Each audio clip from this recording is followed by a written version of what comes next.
Never mind the split between conservatives and the Tea Party. Now, centrist Democrats are splitting with the far left over taxes. Specifically, Senator Elizabeth Warren's proposal for another $1.5 trillion in taxes. Mary Kissel with the Wall Street Journal editorial board is here, and she's smiling. Is this for real? Is there a real split here? And not something that I'm inventing. Is there a split? I think this is a struggle for the heart of the Democratic Party.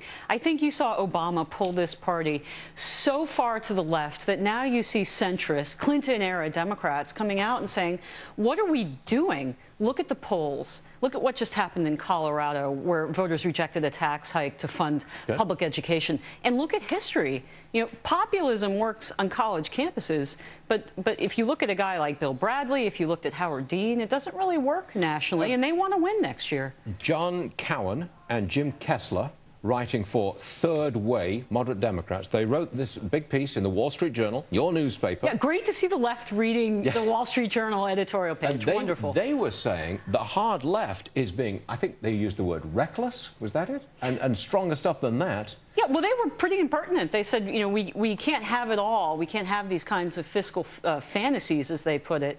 And they gave a couple of specific examples. They like said, Elizabeth Warren with she wants to raise Social Security benefits and tax everybody to $1.5 trillion. No, look, they said Social Security is broke, right? And you can't promise American voters something that you can't deliver. It's irresponsible, and future generations are going to pay. I mean, they almost sounded like Mitt Romney in this op-ed. It was, frankly, very refreshing. Who's going to win? You're much closer to politics than I am. Who wins? If this is a battle between moderate Democrats and the hard left, for the soul of the party, as you say it, who wins? Well, I think it depends on how badly they're demagogued, because the minute that this op-ed came out, you saw MoveOn.org and other groups basically try to shut down this debate. It's not a conversation that they want to have.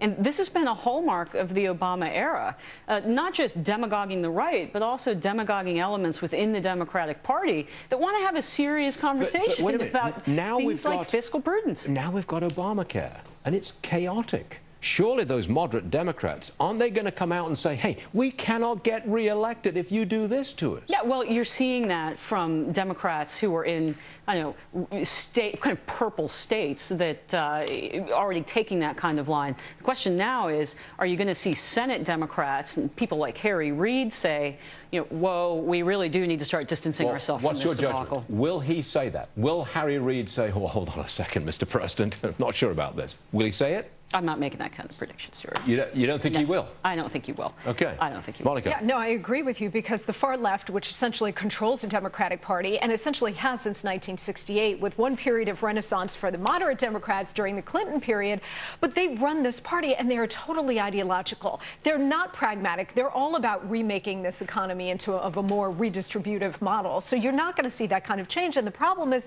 there are so few moderate Democrats to wage this fight. But right? They've been decimated.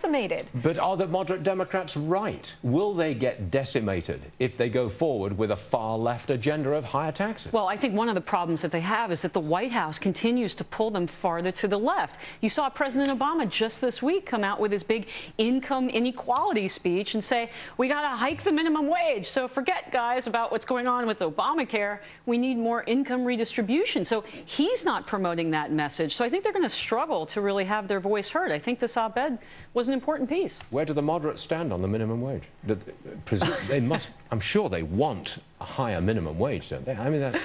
No, I'm not going to speak for them, but I think the economic evidence is very, very clear. When you raise the minimum wage, jobs are destroyed because companies simply can't afford to hire people at those higher wage levels. You never see the faces and the names of those people because they were never hired in the first place. It's very sad. I just find it fascinating that all the news coverage has been about the split amongst Republicans, and suddenly we're now hearing there is a big split amongst Democrats, and I'm not sure we were aware of that. I certainly wasn't. Well, I'd like to hear it. This administration has done more to produce higher income inequality and fewer opportunities for the poor, particularly the minority populations in America. And I think what you're seeing with an op-ed like this, looking at the polls, centrist Democrats are saying, we can't win on this record, and we can't win with these kinds of empty promises. Let me close with a quote from Margaret Thatcher. They would be happy if the poor got poorer so long as the rich got poorer too. Right. Yeah. Right. That accurate? Absolutely. It was a good quote, wasn't it? Great. Mary Kissel, thank you very much indeed. Appreciate it. Thank you.